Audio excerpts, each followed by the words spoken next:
What I found most interesting about PMQs was that Boris seems to have effectively admitted that the response from the government to COVID was one of the exacerbatory factors to the cost of living crisis.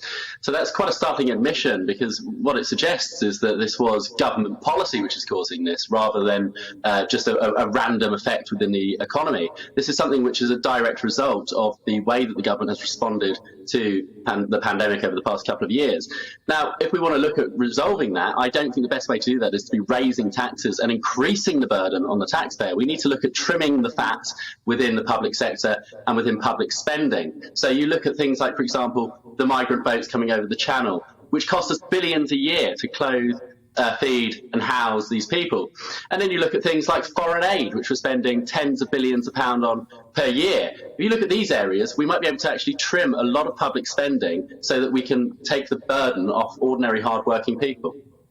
Those things are all very well, but they sound like quite long-term fixes. And Leader of the Opposition, Sir Keir Starmer, accused the Prime Minister today of prevaricating, saying that basically people out there in need help now. Are there things the government should and could be doing immediately?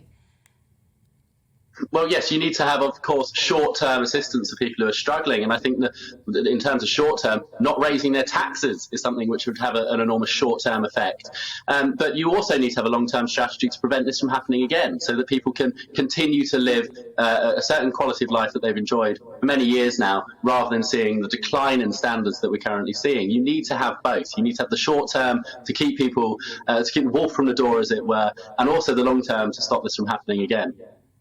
It's been very easy for people trying to defend, say, the Governor of the Bank of England or the Prime Minister or Rishi Sunak, saying, well, there are all these extraneous factors which have come into play to create this crisis, such as the pandemic, such as war in Ukraine.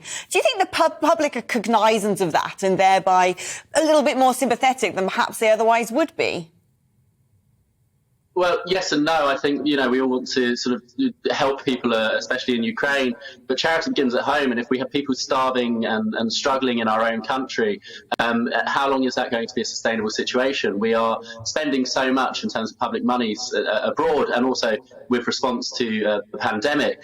And these are emergency scenarios where we spend enormous amounts of money. But if we can't even feed ourselves on a day-to-day basis, how long is it before ordinary standards of living become an emergency crisis themselves? We need to prioritise the really important things, which are people in this country being able to eat,